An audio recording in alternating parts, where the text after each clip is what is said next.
70% de personnes féminines dans notre association et toutes plus ou moins, on a été touchées de près ou de loin par le cancer du sein. À notre petite échelle, si chacun fait à son échelle, la prévention peut être mieux perçue.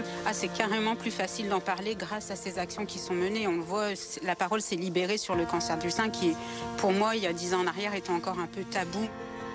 Comme la journée, elle nous marque un peu, comme on fait les activités, on en parle un peu plus. Et du coup, oui, ça peut peut-être nous amener à plus en parler et à faire les dépistages plus davantage, en fait, je pense. C'est plus la peur du résultat, je pense, qui fait qu'on n'ose pas peut-être aller se faire dépister. Ça permet de pouvoir, quand on rencontre des gens, qu'on soit touché ou pas, de passer un message et de dire qu'il est important de savoir que ça existe, qu'il y a des dépistages et qu'il ne faut pas attendre qu'il soit trop tard ou d'avoir un stade avancé, quoi.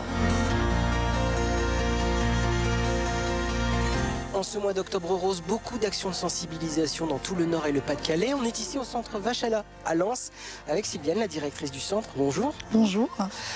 Pourquoi c'est important pour le centre de proposer ces actions d'Octobre Rose? Alors c'est important parce que c'est aussi important pour les habitants. On a un collectif santé qui existe au niveau du centre Vachala depuis maintenant 2-3 ans.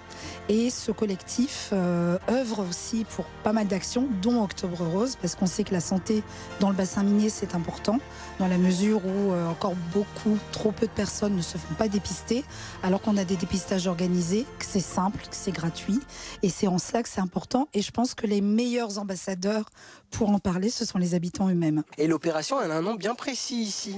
Alors ça s'appelle la journée scintillante. Alors je n'aime pas trop les fautes d'orthographe, mais là j'avoue, je l'ai faite sciemment. Saint S-E-I-N, parce qu'effectivement, c'est par rapport à Octobre Rose, le cancer du sein.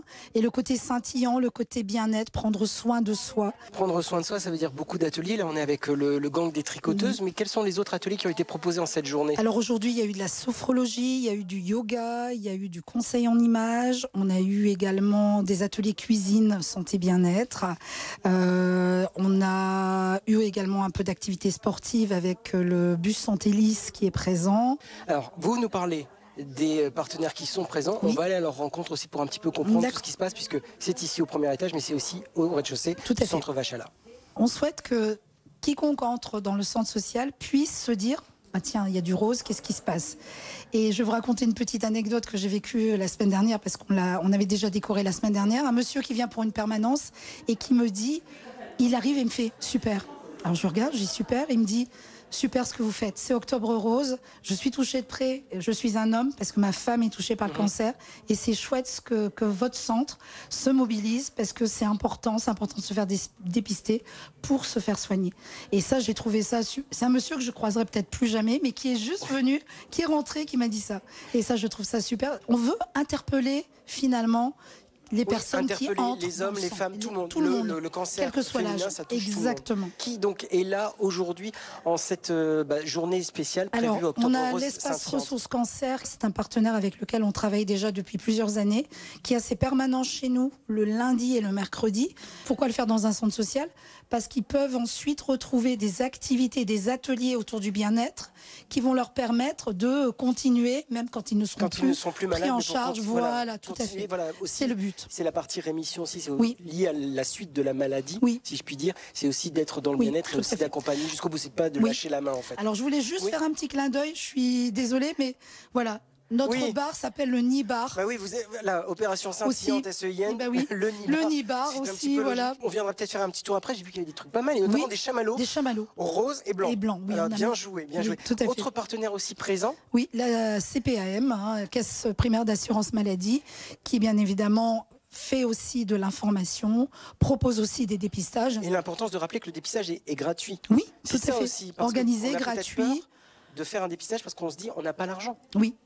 Après, les habitants ont aussi peur du résultat. Je sais que souvent c'est ce qu'on me dit, mais bon, la peur n'évitant pas le danger, il faut quand même le faire pour pouvoir prendre les devants et puis combattre cette fichue maladie. On est d'accord. Dernier élément, le bus santé. De quoi on parle ici? Il n'y a pas que Octobre Rose. Non, il n'y a pas qu'Octobre Rose. On va parler aussi des maladies chroniques. On va parler du diabète, des maladies liées à l'hypertension, maladies rénales. Ce bus, il est là aujourd'hui pour Octobre Rose. Il va revenir plusieurs fois durant durant l'année. Il revient ici à plusieurs Lens, fois, devant le voilà, centre tout à Vachala. fait. Alors il revient à Vachala, mais il fait tous les quartiers de Lens également, hein, parce que il a aussi une intervention dans les quartiers prioritaires de la ville de Lens, mais également sur d'autres territoires. Donc ils viennent très régulièrement. Souvent c'est entre 8-10 passages sur l'année. Rien que pour nous déjà. Donc ça c'est déjà pas mal. Donc Voilà. énormément d'actions de cette journée scintillante, vous l'avez compris, le jeu de mots, et il est très bien, ça c'est parfait. On va essayer de comprendre aussi avec le maire de la ville pourquoi c'est important d'avoir une journée comme Octobre Rose ici. On le voit avec toutes les initiatives qui ont été menées aussi avec des associations, c'est un phénomène qui peut toucher tout le monde dans son quotidien, et puis pour la ville c'est aussi de regarder comment sur des maladies, des particularités de notre territoire, mais pas que, on arrive à accompagner les associations, accompagner le dépistage, parce que c'est ça qui est important aussi dans le traitement, la prise en charge de cette maladie. Globalement, c'est une action qui est engagée par la ville, accompagner des associations pour marquer le territoire et montrer que le dépistage est important, quelles que soient les pathologies. Et donc depuis la mise en place de l'ensemble de ces ateliers, de ces activités, de cette sensibilisation autour d'Octobre Rose, vous avez vu, vous, chez vos habitants, chez les Lensoises, les Lensois, le regard changer autour de la maladie et favoriser justement le dépistage? Oui, on voit qu'il y a une prise de conscience peut-être, alors plus importante dans ces périodes quand on est dans le feu de l'actualité. Et on sait qu'on a un territoire de santé qui est en difficulté, et que derrière, ça passe par le dépistage de façon générale. Octobre Rose nous donne la particularité de traiter sur le cancer du sein, mais c'est l'ensemble des dépistages qui est important. On le fait pour le diabète, on le fait pour aussi d'autres pathologies sur notre secteur. Et là, Octobre Rose nous donne, avec cette visibilité, cet aspect médiatique, peut-être un peu plus d'entrain et en tout cas plus de visibilité pour pouvoir aussi attirer l'attention sur les autres pathologies et les autres maladies.